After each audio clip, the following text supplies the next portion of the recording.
ناظرین، آج کا ہمارا پروگرام اصلاح معاشرہ پر ہے، کیونکہ قرآن مقدس کی بہت ساری آیتیں ایسی ہیں جو ہماری اصلاح کرتی ہیں۔ جس طرح اللہ تعالیٰ نے قرآن مقدس کے اندر ارشاد فرمایا، اعوذ باللہ من الشیطان الرجیم، بسم اللہ الرحمن الرحیم، یا ایہا الذین آمنوا لا یسخر قوم من قوم عسى ان یکونوا خیرا منہم۔ اللہ تعالیٰ نے ارشاد گرامی فرمایا کہ اے ایمان والو، ایک دوسرے کا مذاق نہیں اڑانا۔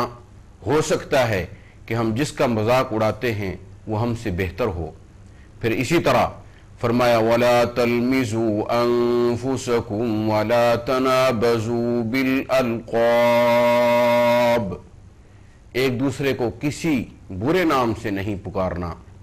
اسی طرح آگے اللہ تعالیٰ چل کر فرماتے ہیں، یا ایہا الذین آمنوا اجتنبوا کثیرا من الظن ان بعض الظن اثم ولا تجسسوا، اے ایمان والو کبھی برا گمان نہیں کرنا، شک و شبہ کی بنا پر کسی کے اوپر بہتان نہیں لگانا۔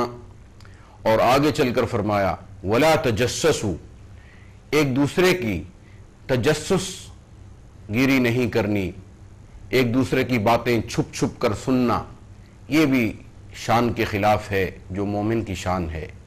پھر آگے فرمایا وَلَا يَغْتَبْ بَعْضُكُمْ بَعْضًا، ایک دوسرے کی غیبت نہیں کرنی۔ ہم صبح سے شام تک شیطان اس میں لذت ڈال دیتا ہے، ہمارا جب غیبت کرتے ہیں تو اس میں لوگوں کو بڑا لطف آتا ہے، ہمیں لطف آتا ہے، تو یہ شیطان کا ایک پھندا ہے۔ جو لوگ اس باتوں میں آ کر غیبت کر بیٹھتے ہیں، اپنے بھائی کا دل دکھاتے ہیں، پھر اللہ تعالیٰ نے آگے مثال بھی ہمیں دی ہے۔ فرمایا ایحب احدکم ان یأکل لحم اخیہ میتا فکرہتموہ، کیا تم یہ پسند کرو گے کہ مرے ہوئے بھائی کا گوشت کھانا؟ تم کراہت کرو گے۔ یہ اللہ تعالیٰ کے ارشادات ہیں ہماری اصلاح کے لیے۔ پھر اللہ تعالیٰ نے ہمیں آگے چل کر یہ بھی بتا دیا کہ اے لوگو، یا ایہا الناس انا خلقناکم من ذکر وانثی وجعلناکم شعوبا، اے لوگو ہم نے انسان کو مٹی سے بنایا، اس میں مرد عورت بنائے اور پھر قوم قبیلے بنائے، لِتَعَارَفُوا، تاکہ آپس میں تعارف ہو۔ یہ نہیں کہ میں فلاں قبیلے کا ہوں اور اپنے اوپر فخر اور تکبر، جس سے پھر انسان اپنی راہ راست سے ہٹ جاتا ہے۔ تکبر تو صرف اللہ کا شیوا ہے، وَلَهُ الْكِبْرِيَا، کبریا تو اللہ کا ایک مقام ہے، اس کے علاوہ جو بندگی کا مقام ہے اس میں عاجزی ہے۔ یہ جو قوم قبیلے بنائے گئے ہمارے تعارف کے لیے بنائے گئے، ہمارے تعاون کے لیے بنائے گئے۔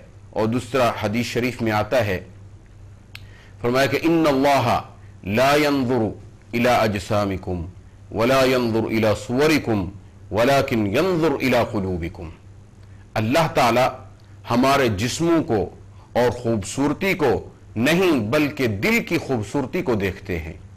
دل کے اندر کتنا خلوص موجود ہے ہمارے دلوں کے اندر۔ جس طرح مسلمان قربانی کرتے ہیں تو اللہ تعالیٰ فرماتے ہیں لَن يَنَالَ اللَّهَ لُحُومُهَا وَلَا دِمَاؤُهَا وَلَكِن يَنَالُهُ التَّقْوَى مِنكُمْ، جب تم قربانی کرتے ہو یہ قربانی کا گوشت اللہ کو نہیں ملتا، یہ خون بھی اللہ کو نہیں ملتا، بلکہ جو دل کے اندر گہرائی ہے، جو تقوی ہے، جو اخلاص ہے، وہ اللہ کو ملتا ہے۔ اسی طرح ہر کام کے اندر، اسی لیے حضرت امام بخاری نے جو سب سے پہلی حدیث نقل فرمائی ہے وہ یہی ہے کہ انما الاعمال بالنیات وانما لکل امرئ ما نوى، مومن کے کام کا دار و مدار سارا نیت پر ہے۔ اگر نیت اچھی رہی، اخلاص رہا، جس طرح انسان اچھا لباس پہنتا ہے لوگوں کو دکھانے کے لیے، اسی طرح اس کو چاہیے کہ وہ اچھا ایمان دل میں رکھے اللہ کو دکھانے کے لیے۔ تو بہرحال جب ہم اخلاص نیت کے ساتھ لوگوں کے ساتھ لین دین کریں گے، اس وقت تو میں سمجھتا ہوں کہ ہمارے جو مسلمانوں کے اندر عبادات میں بھی کافی لوگ آئے ہوئے ہیں، وظائف بھی کافی لوگ کرتے ہیں، محنت کرتے ہیں، قرآن مجید بھی پڑھتے ہیں، لوگوں کو دین سے لگن بھی ہے، لیکن سب سے جو بڑا مسئلہ ہے وہ لین دین میں معاشرہ رو رہا ہے کہ جب لین دین ہوتا ہے تو کافی لوگ پریشان ہوتے ہیں۔ مثال کے طور پر میں اگر شہر کراچی میں جان پہچان نہیں رکھتا تو کہیں سے میں نے کوئی چیز خریدی ہے تو ہو سکتا ہے وہ مجھے چیز غلط مل جائے، کہیں گے لوگ کہ آپ کو پتہ نہیں تھا، آپ نئے آدمی تھے، کسی مقامی آدمی کو ساتھ لے کر جاتے تو آپ کو چیز صحیح ملتی۔ تو اس سے پتہ یہ چلا کہ اگر ہم غیر مسلم ممالک میں جا کر کوئی چیز خریدتے ہیں تو یہ ہمیں نوبت نہیں آتی، جانتے ہیں یا نہیں جانتے، نئے ہیں یا پرانے ہیں، آپ کو چیز صحیح ملے گی۔ تو غیر مسلم جو ہیں وہ انہوں نے لین دین کو صاف کیوں رکھا ہوا ہے؟ اصل تو ہمارا یہ شیوا تھا، ہم مسلمان تھے، ہم نے کلمہ پڑھا تھا، تو ہمیں چاہیے تھا کہ لین دین کو صاف رکھیں، نیا آدمی ہو یا پرانا۔ آپ دیکھیں کہ کوئی چیز بڑی مہنگی ہے، گاڑی ہے، کہیں سے بنوانی ہے، نئے آدمی کو دیکھ کر لوٹ لیں گے، نئے آدمی کو پتہ نہیں چلتا، اسی لیے کہتے ہیں آدمی ساتھ جانا چاہیے، کہیں غلط چیز نہ مل جائے۔ اس سے پتہ چلا کہ ہمارے ایمان کمزور ہو گئے ہیں کہ ایک رکھوالا دوسرا آدمی ساتھ چلے، سمجھداری کے ساتھ کوئی چیز لے، ورنہ زمین کوئی خریدتے ہیں تو کہتے ہیں دو دو اس میں فائلیں مل جاتی ہیں، کوئی فلائٹ خریدتا ہے تو دو دو فائلیں مل جاتی ہیں، کہیں سے کوئی اور کام کرایا تو غلط چیز مل گئی۔ تو جس شعبے میں جائیں تو ہماری کمزوریاں ہی کمزوریاں ہیں۔ اس سے پتہ چلتا ہے کہ ہم نے اسلام کا نام تو لیا ہوا ہے لیکن اس کی جو خوبیاں ہیں وہ اپنائی نہیں۔ یہ خزانہ تو ہماری جیبوں کے اندر موجود ہے۔ قرآن مقدس عظمت والی کتاب ہے، یہ عظمت والی کتاب ہماری جیبوں کے اندر موجود ہے، اس کے اندر بڑے بڑے خزانے موجود ہیں۔ اس کے اندر انجینئر جو بنتے ہیں وہ خزانے یہاں سے ملتے ہیں، جو سائنسدان ہیں وہ خزانے یہاں سے لیتے ہیں، جو میڈیکل والے ہیں وہ بھی خزانے یہیں سے لیتے ہیں۔ تو ہمارا جو وہی موضوع تھا، کیونکہ قرآن مقدس ایک سمندر ہے، سمندر کے اندر جب سفینہ چلتا ہے موجیں اس کو کہیں اور لے جاتی ہیں، اس کی منزل مقصود کہیں، موجیں کہیں اور لے گئیں۔ تو یہ قرآن مقدس سمندر ہے، جب اس کے اندر جب ہم جاتے ہیں تو بہت ساری چیزیں ہماری اصلاح کے لیے ہمیں نظر آتی ہیں، تو پتہ نہیں چلتا کہ کس موضوع پر رہیں۔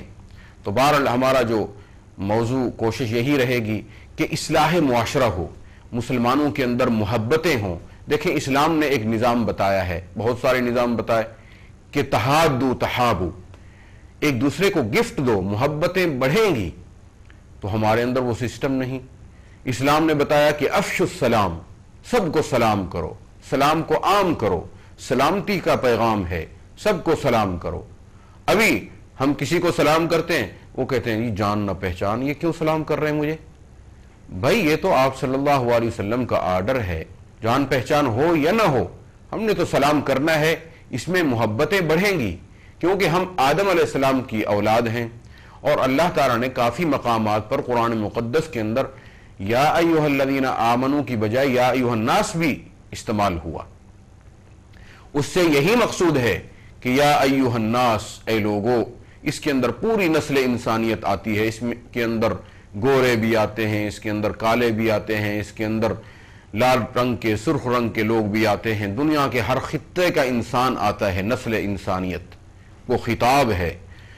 اسی لیے آپ صلی اللہ علیہ وسلم نے فرمایا قُلْ يَا أَيُّهَا النَّاسُ إِنِّي رَسُولُ اللَّهِ إِلَيْكُمْ جَمِيعًا الَّذِي لَهُ مُلْكُ السَّمَاوَاتِ وَالْأَرْضِ لا الہ الا هو یحیی ویمیت۔ اے لوگو، پوری نسل انسانیت کو خطاب ہے، فرمایا انی رسول اللہ، میں اللہ کا سچا رسول ہوں۔ یہ میرا تعارف ہے، اور میں کس کی طرف سے بھیجا گیا ہوں؟ الذی لہ ملک السماوات والارض، زمین و آسمان جس کا ہے، اس کے اندر بڑے خزائن موجود ہیں، بڑے علوم موجود ہیں۔ یہ زمین کو کس نے تھاما ہوا ہے؟ جب زلزلہ آتا ہے تو پتہ چلتا ہے کہ زمین کو کس نے تھاما ہوا ہے۔ اللہ تعالیٰ نے فرمایا ان اللہ یمسک السماوات والارض ان تزولا، کہ اللہ تعالیٰ نے زمین و آسمان کو تھاما ہوا ہے، کنٹرول کیا ہوا ہے زوال ہونے سے، کہ اگر اللہ تعالیٰ کنٹرول چھوڑ دے تو یہ کنٹرول سے ہٹ جائے، یہ سیارے آپس میں ٹکرا جائیں، زلزلے آ جائیں۔ ابھی 1-2 منٹ کا زلزلہ آیا تھا کچھ سال پہلے پاکستان کے اندر، ہم نے جا کر دیکھا وہاں 1 منٹ کے اندر جو تباہیاں ہوئیں تو تصور سے اوپر ہیں۔ یہاں پتہ چلتا ہے کہ ان اللہ یمسک السماوات والارض ان تزولا ولئن زالتا ان امسکہما من احد من بعدی، اگر اللہ تعالیٰ کنٹرول چھوڑ دیں دنیا کی کوئی طاقت اس کو کنٹرول نہیں کر سکتی۔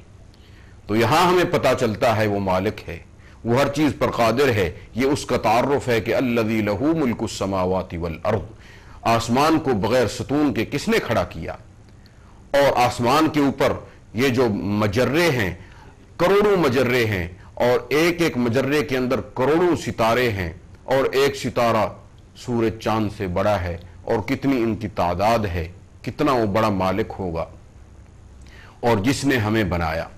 تو اسی لیے آپ صلی اللہ علیہ وسلم نے پہلے اپنا تعارف بتایا، پھر اپنے رب کی شان بیان فرمائی۔ تو یہ پوری نسل انسانیت کے لیے خطاب تھا، یہ نہیں کہ صرف مسلمانوں کے لیے۔ اسی لیے چاہیے ہر انسان، اسی لیے تو لوگ مسلمان ہوتے ہیں، اس کے اندر ریسرچ کرتے ہیں، یہ مخاطب ہوتا ہے پوری انسانیت کو۔ پہلے جتنے بھی دین ہیں، دنیا کے اندر کافی دین موجود ہیں، ہندو ہیں، سکھ ہیں، بدھسٹ ہیں، عیسائی ہیں، یہودی ہیں، دنیا کے جتنے بھی دین موجود ہیں ان میں محدودیت ہے، وہ اپنے سسٹم کے ساتھ چل رہے ہیں، لیکن اسلام سب کو اپناتا ہے، سب کو سمیٹ کر چلتا ہے۔ اس کے اندر بچوں کی تربیت کے طریقے بھی موجود ہیں، بچوں کی تربیت کس طرح بچوں سے مخاطب ہونا ہے۔ حضرت یعقوب علیہ السلام یوسف علیہ السلام کو فرماتے ہیں یا بنی، ابراہیم علیہ السلام اپنے بیٹے اسماعیل علیہ السلام کو فرماتے ہیں یا بنی، اور جب بیٹا مخاطب